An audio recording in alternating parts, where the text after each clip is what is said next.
void, but we know that God does not create void.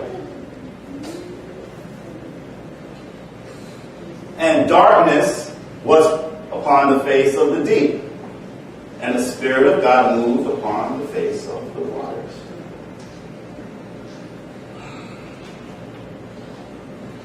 Let's go to Isaiah 45, verse 18.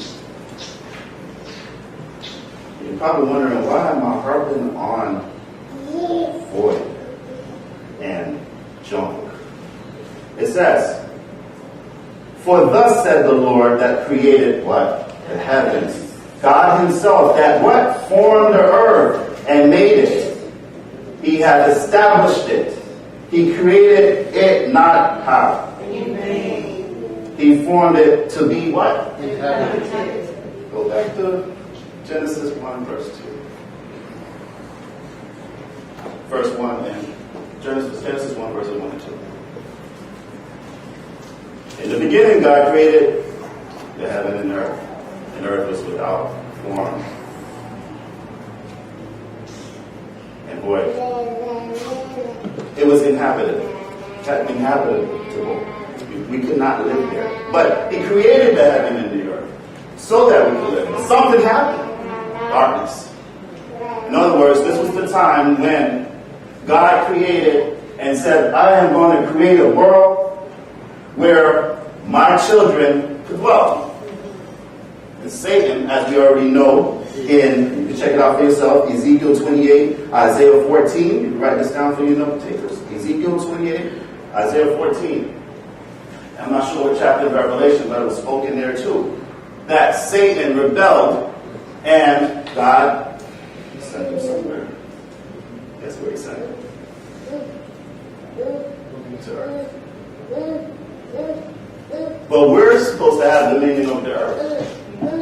He sent them there, and we happen to have dominion over Satan. But we know the story in the garden. We gave our dominion away. But through Jesus Christ, we got it back. Amen.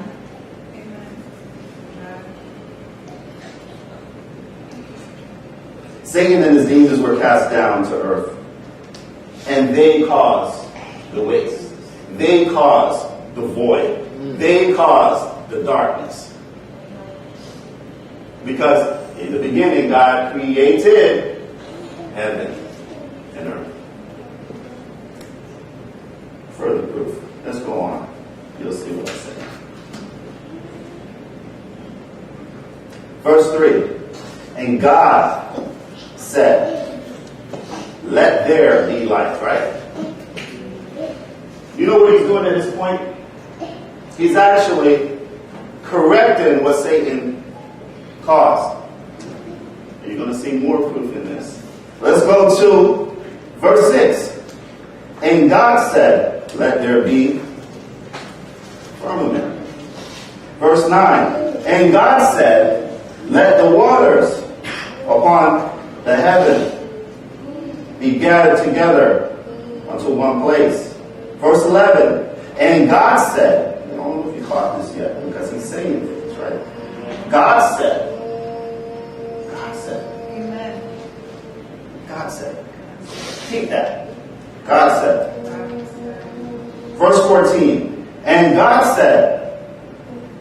You see, when you have problems, don't look at your problems. Look at what God said. Because He controls, He's a sovereign God. He controls everything that's going on in your life. Everything. Whether some invader comes in and mess up, you just have to go to God and find out what He said. Amen. And then He's going to say to you to say. Amen. Because you're made in His image and likeness. Let's continue. Verse 14. Right? Let's go down to verse 20. And God said, right?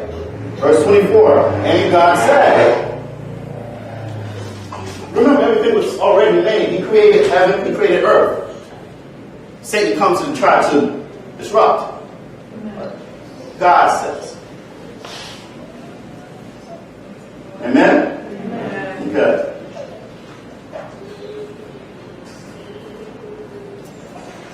Let's go to verse 26.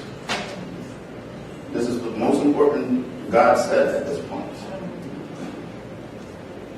And God said, let us make man in our image, after our likeness, and let them have dominion over the fish of the sea, over the fowl of the air, over the cattle, over all the earth, and over every creeping thing that creepeth upon the earth. So God created man in his own image, and in his own image. In the image of God created he him, man, male and female created he them. In other words, right here, what you're seeing is, after God fixed everything, he also gave us back dominion over everything that he created, over everything that he said. Because now, if anything goes wrong in your life, you can speak to the problem and say, God said. What do you think Jesus did when he was tempted 3 times? The word says, God says. There's nothing that you can do or tell me that could go beyond what God says. And when you oppose your enemy with what God says, the enemy has to flee. It has no power.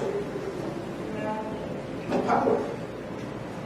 The only reason why you think that your problems or your issues are so much to bear is because you let it. You have no power over it. You gave in to the power of the lie. You need to really go check to see what God said. You know, you're on the team. What team are you on? Your impulse. You need to check to see what team you're playing on or playing for.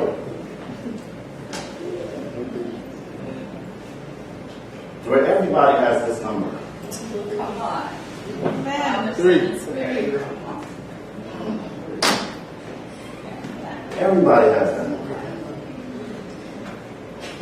Let's continue.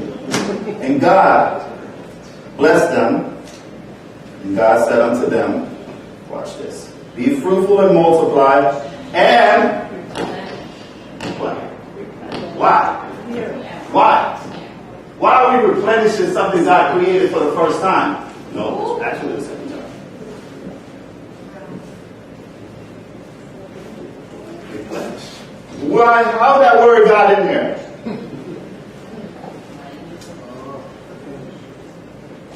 Because we have to undo everything Satan done. Amen.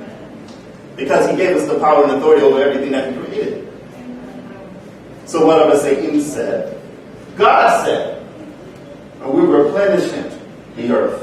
And do what to it? Subdue it. Why do we have to subdue something that was made for us?